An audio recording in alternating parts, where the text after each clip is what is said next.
지금부터 업계에서 퇴출될 각오로 솔직하게 말씀드리겠습니다. 올리브유가 건강에 좋다는 얘기 많이 들어보셨죠? TV에 나오는 전문가들 너나 할 것 없이 공복 올리브 한 스푼, 밥에 올리브 한 스푼 얘기를 합니다. 하지만 잘못 먹으면 건강에 오히려 안 좋다는 사실을 그들은 얘기해주지 않습니다. 왜냐 하면 여러분이 모르고 헷갈려야 그들이 돈을 벌거든요. 저는 30년간 식지방과 노화 영양을 연구해온 박진우입니다. 오늘은 많은 분들이 착각하고 계신 올리브유에 관한 이야기를 꼭 해드리고 싶어요. 대부분의 분들이 이렇게 생각하십니다. 색이 진하면 좋은 올리브유다. 엑스트라 버진이면 무조건 건강에 좋다. 사실 이 두 가지 믿음은 절반만 맞고 절반은 완전히 틀렸어요. 제가 연구실에서 수백 개의 제품을 분석하면서 발견한 놀라운 사실이 있습니다. 아무리 좋은 올리브유라도 빛과 열, 그리고 섭취 시간만 잘못 잡으면 그 귀한 영양소가 순식간에 산화되면서 오히려 심장을 피로하게 만든다는 겁니다. 마트 진열대를 한번 생각해 보세요. 반짝이는 투명병에 담긴 올리브유들이 밝은 조명 아래 줄지어 있죠. 보기엔 정말 깨끗하고 좋아 보이지만 바로 그 순간 병 안에서는 산소와 빛이 기름을 망가뜨리고 있습니다. 항산화 성분은 하루하루 줄어들고 염증을 일으키는 과산화물은 점점 늘어나요. 여러분이 집에 가져와서 싱크대 위에 놓아두는 그 시간 동안에도 계속 산패가 진행되고 있는 거예요. 그런데 더 큰 문제는 따로 있습니다. 좋은 올리브유를 샀다 해도 사용법을 모르면 소용이 없어요. 뜨거운 팬에 올리브유를 두르고 볶음 요리를 하시나요? 그 순간 폴리페놀과 올레산이라는 귀한 성분들이 거의 다 파괴됩니다. 밤늦게 건강하다고 한 숟가락씩 드시나요? 그건 간에 부담만 줄 뿐이에요. 이렇게 잘못된 습관 하나하나가 쌓이면 혈관은 점점 지쳐가고 결국 뇌졸중이나 심장병의 위험이 높아질 수밖에 없습니다. 이런 얘기는 방송에서 누가 잘 안 해주죠? 그래서 저는 오늘 여러분께 업계에서도 잘 알려지지 않은 이야기를 들려드리려고 합니다. 의사들도 영양 전문가들도 쉽게 말하지 않는 진짜 건강의 비밀이죠. 왜냐하면 너무 간단해서 오히려 사람들이 믿지 않기 때문입니다. 오늘 저는 이런 오해들을 하나씩 바로잡고 올리브유가 진짜 심장 영양제가 되게 하는 방법을 알려드리려고 합니다. 여러분이 지금까지 믿어왔던 상식 중에 또 어떤 것들이 잘못됐을까요? 혹시 여러분도 비슷한 실수를 하고 계신 건 아닌지 댓글로 나눠주시면 정말 감사하겠습니다. 다음 영상 제작에도 여러분의 댓글을 참고할 예정입니다. 저는 얼마 전에 72세 장미자님을 만났습니다. 이분은 정말 건강에 관심이 많으신 분이셨어요. 평생 건강식으로 믿고 매일 아침 올리브유를 한 숟가락씩 꾸준히 드셨는데 어느 날부터 속이 계속 더부룩하고 피로가 심해졌다고 하셨어요. 병원에서 검사를 받아봐도 별다른 이상은 없다고 했대요. 그런데 제가 장미자님 댁을 방문해서 올리브유 사용법을 자세히 여쭤보니까 큰 문제가 있었습니다.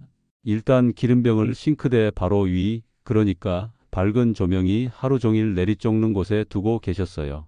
그리고 볶음 요리를 하실 때마다 팬을 뜨겁게 달궈서 올리브유로 고추장 볶음이나 김치 볶음을 자주 만드셨던 겁니다. 건강에 좋다고 들어서 요리할 때도 비빔밥에도 심지어 저녁 늦게 출출할 때도 한 숟가락씩 드셨다고 하더라고요. 이런 습관들이 쌓이면서 올리브유의 좋은 성분은 다 날아가고 오히려 산화된 기름이 몸속에 염증만 일으키고 있었던 거예요.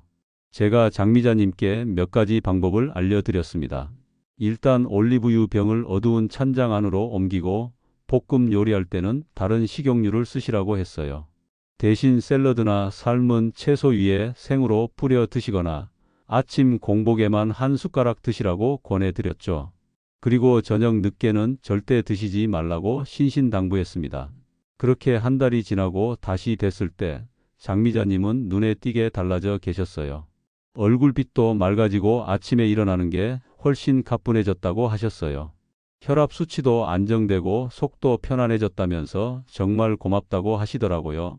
똑같은 올리브유인데 사용법만 바꿨을 뿐인데 이렇게 큰 변화가 온 겁니다. 여러분도 혹시 장미자님처럼 올리브유를 잘못 사용하고 계신 건 아닐까요? 오늘 이 영상에서 말씀드릴 내용은 여러분의 심혈관 관리 방식을 완전히 바꿀 수 있는 중요한 지혜입니다. 이 이야기를 끝까지 듣고 실천하셔야만 진정한 변화를 경험할 수 있어요. 끝까지 보지 않으시면 가장 중요한 실천법을 놓치게 됩니다. 마지막에 나올 단 하나의 습관이 모든 걸 바꿀 수 있거든요. 혹시 아직 구독과 좋아요를 누르지 않으셨다면 지금 바로 눌러주세요. 오늘 주제 같은 건강에 중요한 정보를 더 빠르게 확인하실 수 있습니다. 끝까지 보시면 왜 지금 당장 여러분의 작은 습관을 바꿔야 하는지 분명하게 깨닫게 되실 겁니다. 여러분의 식습관을 바꾸는 작은 실천만으로도 충분히 일어날 수 있는 일이죠. 그래서 이제는 우리 일상에서 심혈관 질환과 직접 연결되는 올리브유 사용 오류들을 하나씩 짚어보겠습니다. 먼저 가장 흔하게 저지르는 실수부터 말씀드릴게요. 올리브유를 뜨거운 팬에 두르고 볶음 요리를 하시는 분들 정말 많으시죠? 사실 올리브유는 160도 이상에서 가열하면 폴리페놀과 올레산이라는 귀한 성분이 거의 다 파괴됩니다. 그리스 아테네 대학교 연구팀이 실험을 했는데요. 170도 이상에서 올리브유를 가열했을 때 항염 효과가 무려 80%나 감소했다고 합니다. 염증을 막아주는 능력이 거의 사라져버린 거예요. 폴리페놀이라는 성분은 올리브유의 핵심 영양소인데 이게 바로 혈관벽을 보호하고 염증을 줄여주는 역할을 해요. 그런데 고온에 노출되면 이 성분이 분해되면서 오히려 유해 물질로 변할 수 있습니다.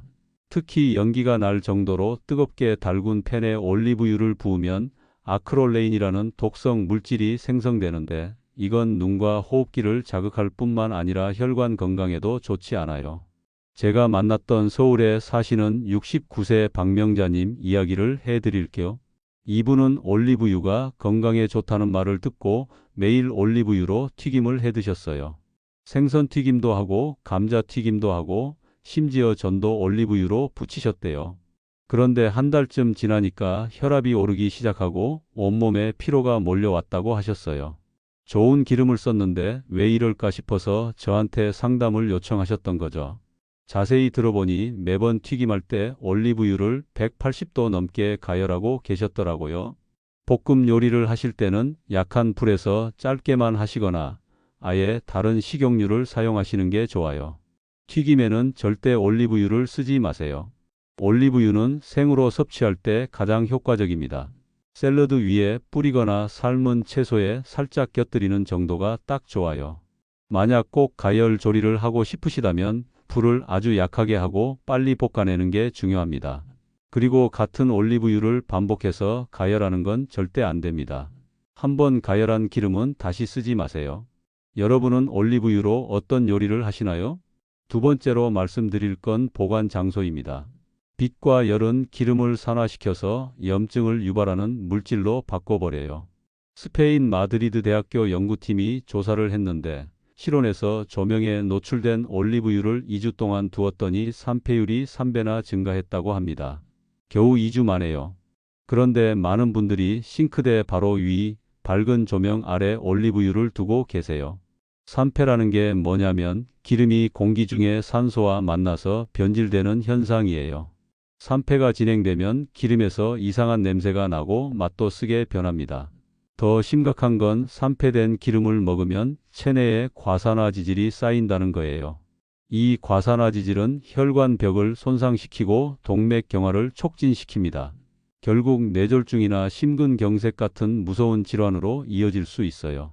제주에 사시는 74세 윤혜숙 님도 그러셨어요. 주방 싱크대 위에 올리브유 병을 세워두고 쓰셨는데 한 달쯤 지나니까 기름 냄새가 이상하게 변했다고 하더라고요. 색도 탁해지고요. 그게 바로 산패가 진행된 거예요. 윤혜숙님은 아까워서 그 기름을 계속 쓰셨는데 점점 속이 불편해지고 소화가 잘 안 됐다고 하셨어요. 산패된 기름은 먹으면 혈관을 손상시키고 염증을 일으킵니다. 올리브유는 어둡고 서늘한 찬장 안에 보관하셔야 해요. 그리고 뚜껑을 꼭꼭 닫아두세요. 공기와 접촉할수록 산화가 빨라지거든요. 병을 열었다 닫을 때마다 공기가 들어가니까 최대한 빨리 닫으시고 가능하면 작은 용량으로 사서 빨리 소비하는 게 좋습니다. 큰 병으로 사면 싸긴 한데 다 쓰기 전에 산패될 가능성이 높아요. 다만 냉장 보관은 피하셔야 합니다. 너무 차가우면 기름이 응고되면서 영양 성분이 손상될 수 있어요. 냉장고에서 꺼낸 올리브유를 보면 하얗게 굳어 있는 걸 보신 적 있으시죠? 그 상태로 쓰면 본래 품질이 떨어집니다. 혹시 올리브유 병, 주방 어디에 두고 계신가요? 세 번째는 가짜 제품을 구입하는 경우입니다. 시중에 파는 올리브유 중에 절반 이상이 다른 식용유가 섞인 혼합유로 보고된 사례가 있어요. 이탈리아 농식품청 보고서를 보면 250ml당 2만 원 이하 제품의 40%가 혼합유였다고 합니다. 순수한 올리브유가 아니라 다른 값싼 기름이 섞인 거예요. 대부분 콩기름이나 해바라기유 같은 걸 섞어요. 색과 향만 비슷하게 만들어서 소비자들이 구분하기 어렵게 하죠. 인천에 사시는 67세 정성규 님이 바로 그런 경우였어요. 마트에서 값이 싼 올리브유를 사다가 몇 달 동안 드셨는데 건강검진에서 트랜스 지방 수치가 높게 나왔다고 하셨어요. 알고 보니 그 제품이 순수한 올리브유가 아니었던 거죠. 혼합유를 먹으면 올리브유의 효능은 전혀 없고 오히려 나쁜 성분만 쌓이게 됩니다. 정성규님은 그 사실을 알고 나서 정말 억울해 하셨어요. 건강 생각해서 비싼 거 먹는다고 애썼는데 오히려 몸을 망치고 있었다는 걸 뒤늦게 알게 된 거니까요. 올리브유를 살 때는 진한 녹색 병에 담긴 걸 고르세요. 투명한 병은 빛이 들어가서 산화가 빨라요. 그리고 병의 산지가 명확하게 표시되어 있는지 확인하세요. 스페인, 이탈리아, 그리스처럼 올리브 재배로 유명한 나라 제품이 좋습니다. 라벨을 자세히 보시면 원산지와 함께 수확 연도도 적혀 있어요. 수확한 지 1년 이내 제품을 고르는 게 좋습니다. 색이 너무 투명하거나 향이 거의 없으면 피하세요. 진짜 올리브유는 약간 풀 냄새 같은 독특한 향이 나거든요. 뚜껑을 열었을 때 신선한 풀 향기나 과일 향이 나면 좋은 제품이에요. 그리고 맛을 봤을 때 목 뒤쪽이 약간 알싸하게 느껴지는 게 정상입니다.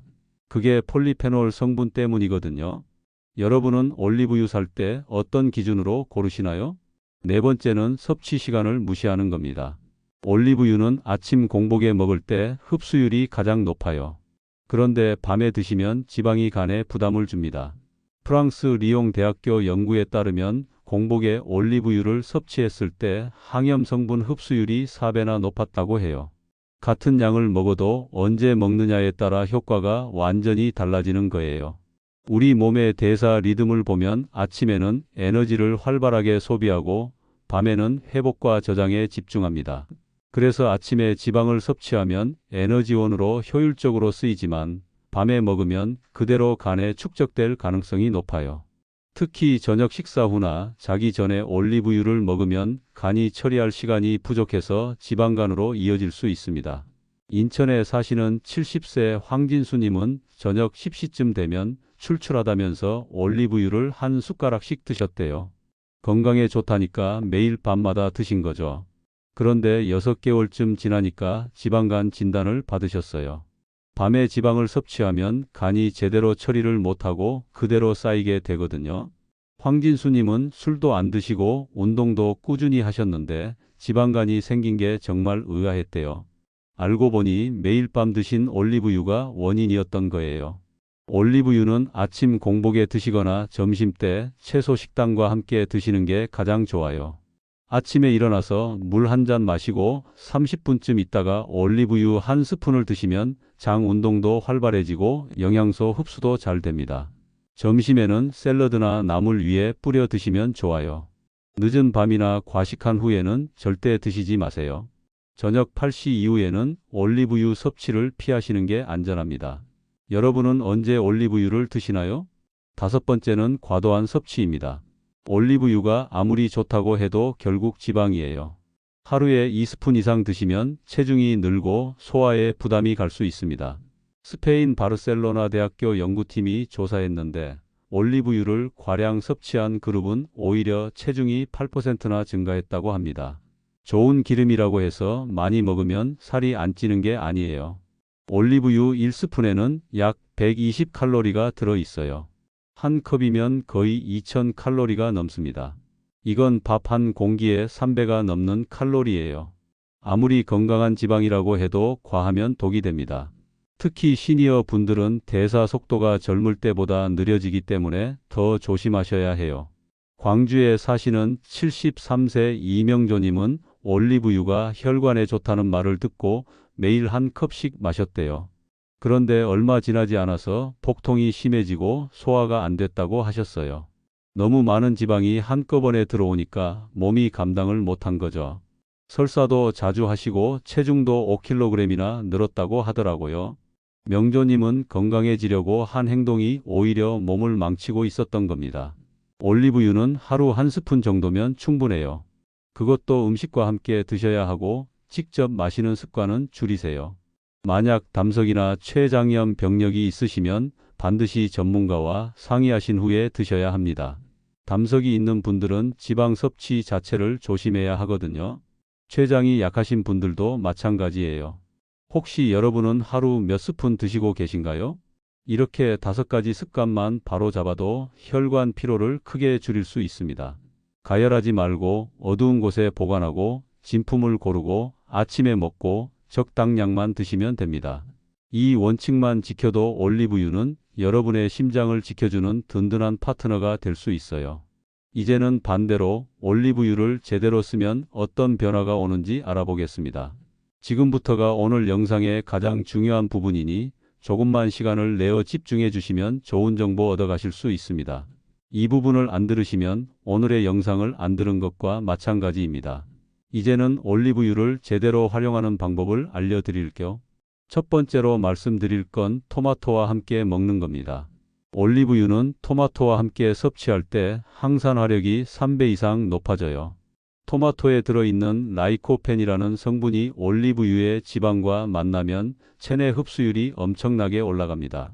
라이코펜은 강력한 항산화 물질인데 이게 혈관벽을 보호하고 나쁜 콜레스테롤이 쌓이는 걸 막아줘요. 그런데 라이코펜은 지용성 성분이라서 기름과 함께 먹어야 몸에 잘 흡수됩니다. 물에는 잘 녹지 않거든요. 그래서 토마토만 먹는 것보다 올리브유와 함께 먹으면 훨씬 효과적이에요.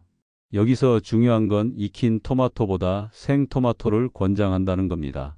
물론 익힌 토마토도 좋긴 한데 생토마토에는 비타민C 같은 열에 약한 영양소가 그대로 살아있어요. 비타민C는 혈관을 튼튼하게 만들고 면역력을 높여주는 중요한 성분이거든요. 방울토마토 3알 정도를 반으로 잘라서 접시에 담고 그 위에 올리브유 한 스푼을 살짝 뿌려서 드시면 됩니다. 소금을 약간만 뿌려도 맛있어요. 이렇게 간단한 조합이 혈관 건강에 큰 도움이 됩니다. 토마토 자주 드시나요? 두 번째는 마늘과 함께 섭취하는 겁니다. 마늘과 올리브유를 함께 먹으면 항염 작용이 강화돼요. 마늘에 들어있는 알리신이라는 성분이 올리브유의 폴리페놀과 만나면 시너지 효과가 나타납니다. 알리신은 혈액순환을 돕고 혈전이 생기는 걸 막아주는 역할을 해요. 혈전은 뇌졸중이나 심근경색의 직접적인 원인이 되거든요. 그런데 마늘을 너무 많이 먹으면 속이 자극될 수 있으니 조심하셔야 해요. 특히 위가 약하신 분들은 생마늘을 과하게 드시면 위벽이 손상될 수 있습니다. 하루에 마늘 한두 쪽 정도가 적당해요. 다진 마늘 반쪽 정도를 샐러드에 넣고 올리브유를 뿌려서 드시면 좋습니다. 마늘의 매운맛이 부담스러우시면 살짝 데쳐서 드셔도 괜찮아요. 다만 너무 오래 가열하면 알리신 성분이 파괴되니까 30초에서 1분 정도만 데치세요. 마늘은 어떤 방식으로 드시나요? 세 번째는 견과류와 함께 먹는 방법입니다. 견과류와 올리브유를 함께 섭취하면 뇌 건강에 정말 좋아요. 특히 아몬드나 호두에 들어있는 오메가3 지방산이 올리브유의 오메가9 지방산과 만나면 뇌세포를 보호하고 기억력을 향상시키는 효과가 있습니다. 치매 예방에도 도움이 되고요. 견과류에는 비타민 E와 마그네슘 같은 미네랄도 풍부해요. 이 성분들이 올리브유와 함께 몸에 들어가면 혈관을 이완시키고 혈압을 안정시키는 데 도움을 줍니다. 그런데 소금이나 설탕으로 코팅된 견과류는 피하셔야 해요. 그런 제품은 당분과 나트륨이 과하게 들어있어서 오히려 혈압을 올리고 혈당을 불안정하게 만듭니다. 생 아몬드나 호두를 한 줌 정도 준비하세요. 한 줌이면 대략 20알에서 30알 정도예요. 이걸 그대로 먹으면서 올리브유 한 스푼을 함께 드시거나 견과류를 잘게 부숴서 샐러드 위에 뿌리고 올리브유를 곁들여도 좋습니다. 아침 식사 대용으로도 훌륭해요. 요구르트에 견과류를 넣고 올리브유를 살짝 뿌려 드시면 포만감도 있고 영양도 풍부합니다. 하루에 견과류 챙겨 드시나요? 네 번째는 품종을 제대로 선택하는 겁니다. 올리브유도 품종에 따라 효능이 달라요. 이 부분은 많은 분들이 모르고 계세요. 혈당 조절이 필요하신 분들은 프란토이오 품종이 좋습니다. 이 품종은 폴리페놀 함량이 높아서 혈당 수치를 안정시키는 데 도움을 줘요. 당뇨가 있으신 분들이나 혈당 관리가 필요하신 분들에게 적합합니다. 관절이 불편하신 분들은 코로네이키 품종을 추천해요. 이 품종은 항염 성분이 특히 강해서 관절염 증상을 완화시키는 데 효과적입니다. 그리스산 올리브유에 이 품종이 많이 쓰여요. 무릎이나 손목이 자주 아프신 분들은 코로네이키 품종을 찾아보세요. 심혈관 건강이 가장 중요하신 분들은 피쿠알 품종이 좋습니다. 스페인산 올리브유에 주로 들어있는 품종인데 올레산 함량이 높아서 나쁜 콜레스테롤을 낮추고 좋은 콜레스테롤을 높이는 데 탁월해요. 고혈압이나 고지혈증이 있으신 분들에게 특히 좋습니다. 물론 품종을 일일이 확인하기는 어렵지만 병의 원산지가 표시되어 있으니까 그걸 참고하시면 됩니다. 스페인산은 주로 피쿠알, 그리스산은 코로네이키, 이탈리아산은 프란토이오가 많이 들어 있다고 보시면 돼요. 자신의 건강 상태에 맞는 원산지 제품을 선택하시면 더 효과적으로 올리브유를 활용하실 수 있습니다. 지금 쓰는 올리브유 어떤 산지 제품인가요? 다섯 번째는 꾸준한 섭취와 운동을 병행하는 겁니다. 올리브유를 아무리 잘 먹어도 운동을 안 하면 효과가 반감돼요. 꾸준한 섭취는 운동과 병행해야 효과가 오래갑니다. 운동을 하면 혈액순환이 활발해지면서 올리브유의 영양소가 온몸 구석구석까지 잘 전달돼요. 특히 유산소 운동이 좋습니다. 매일 30분씩 걷기만 해도 충분해요. 빠르게 걸을 필요는 없어요. 편안한 속도로 걸으면서 심장이 적당히 뛰는 정도면 됩니다. 땀이 살짝 날 정도로 걸으면 혈관이 확장되고 혈액순환이 좋아져요. 이 상태에서 올리브유에 항염 성분이 들어가면 혈관벽을 더 효과적으로 보호할 수 있습니다. 여기서 주의할 점은 과음과 흡연은 올리브유의 항산화 효과를 떨어뜨린다는 겁니다. 술을 자주 드시거나 담배를 피우시면 아무리 좋은 올리브유를 먹어도 소용이 없어요. 알코올과 니코틴이 체내에서 활성산소를 만들어내는데 이게 올리브유의 항산화 성분을 무력화시켜 버립니다. 건강을 위해서 올리브유를 드시는 거라면 술과 담배는 반드시 줄이셔야 해요. 아침에 올리브유 한 스푼을 드시고 30분에서 1시간 정도 있다가 가벼운 산책을 나가보세요. 공원을 한 바퀴 돌거나 동네를 천천히 걷는 것만으로도 충분합니다.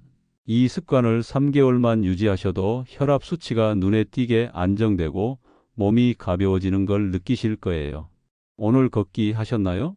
이 5가지를 꾸준히 실천하면 혈관 건강은 물론 체내 염증 수치도 점차 낮아집니다. 토마토와 함께 먹고 마늘을 곁들이고 견과류와 섞어 드시고 자신에게 맞는 품종을 고르고 운동과 함께 실천하세요. 이렇게 작은 습관들이 모이면 몇 년 후 여러분의 건강은 완전히 달라져 있을 겁니다. 올리브유 한 스푼이 약이 될지 독이 될지는 결국 여러분의 선택에 달려 있어요. 이제 오늘 내용을 정리하며 마무리하겠습니다. 혹시라도 오늘 영상을 들으시며 집중을 못해 놓치신 분들은 지금부터라도 잘 들으시면 한 번에 오늘의 정보를 얻어 가실 수 있습니다. 오늘 올리브유에 대한 상식 중에서 잘못 알려진 부분들을 바로잡는 시간을 가졌습니다. 많은 분들이 올리브유는 많이 먹을수록 좋고 어떻게 먹어도 건강에 좋다고 생각하시는데 사실은 그게 아니에요. 언제 먹는지, 어떻게 보관하는지, 얼마나 먹는지가 핵심이었죠. 잘못된 관리와 조리 습관은 오히려 혈관을 지치게 만듭니다. 뜨겁게 가열하면 항산화 성분이 파괴되고 밝은 곳에 두면 산패가 진행되고 밤에 과하게 먹으면 간에 부담을 주고 가짜 제품을 쓰면 트랜스 지방만 쌓이게 되죠. 이런 잘못된 습관들이 쌓이면 결국 혈압이 오르고 혈관이 막히면서 뇌졸중이나 심장병 위험이 높아집니다. 반대로 올바른 보관과 섭취 시간, 적정량을 지키면 올리브유는 혈관의 천연 보호막이 됩니다. 어두운 곳에 보관하고 아침 공복에 한 스푼 드시고 토마토나 마늘 같은 음식과 함께 섭취하시면 항산화 효과가 배가 돼요. 가열하지 않고 생으로 먹을 때 폴리페놀과 올레산 같은 귀한 성분이 그대로 몸에 흡수됩니다. 이렇게 제대로 사용하면 나쁜 콜레스테롤은 낮아지고 좋은 콜레스테롤은 높아지면서 혈관이 깨끗해져요. 오늘 당장 실천할 한 가지를 알려드릴게요. 내일 아침 일어나시면 물 한 잔을 먼저 마시세요. 그리고 30분쯤 있다가 엑스트라 버진 올리브유 한 스푼을 드시는 겁니다. 그냥 드셔도 되고 부담스러우시면 방울토마토 3알을 반으로 잘라서 올리브유와 함께 드세요. 거기에 생 아몬드나 호두를 한 줌 곁들이면 완벽합니다. 이 단순한 습관이 뇌졸중과 심장병 위험을 줄이는 첫걸음이 될 거예요. 처음에는 낯설고 귀찮을 수 있어요. 하지만 일주일만 해보세요. 일주일이 지나면 몸이 가벼워지는 걸 느끼실 겁니다. 한 달이 지나면 혈압이 안정되고 소화가 편해지는 걸 경험하실 거예요. 석 달이 지나면 건강검진 수치가 달라져 있을 겁니다. 이 작은 습관 하나가 여러분의 노년을 완전히 바꿀 수 있어요. 다음 영상에서는 기름의 온도가 어떻게 혈관 나이를 바꾸는지 구체적으로 알려드리겠습니다. 올리브유뿐만 아니라 다른 식용유들도 온도에 따라 성질이 완전히 달라지거든요. 어떤 온도에서 어떤 기름을 써야 하는지, 혈관을 젊게 유지하려면 어떤 조리법을 선택해야 하는지 자세히 말씀드릴게요. 기대해 주세요. 오늘의 영상이 조금이라도 도움이 되셨다면 구독과 좋아요 버튼을 눌러주세요. 오늘의 구독, 좋아요 버튼은 여러분 그리고 주변 가족들의 건강을 지키는 소중한 버튼이 될 것입니다. 그리고 주변에 올리브유 자주 먹는 지인이나 가족이 있다면 이 영상을 반드시 공유해 주세요.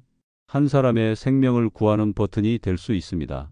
여러분의 작은 실천이 가족의 건강을 지키는 시작입니다. 오늘 배운 내용을 가족들과도 꼭 나눠주세요. 부모님이나 배우자에게도 알려드리고 함께 건강한 습관을 만들어 가시길 바랍니다. 건강은 혼자 지키는 게 아니라 함께 지키는 거니까요. 다음 영상에서 또 뵙겠습니다. 오늘도 건강하세요.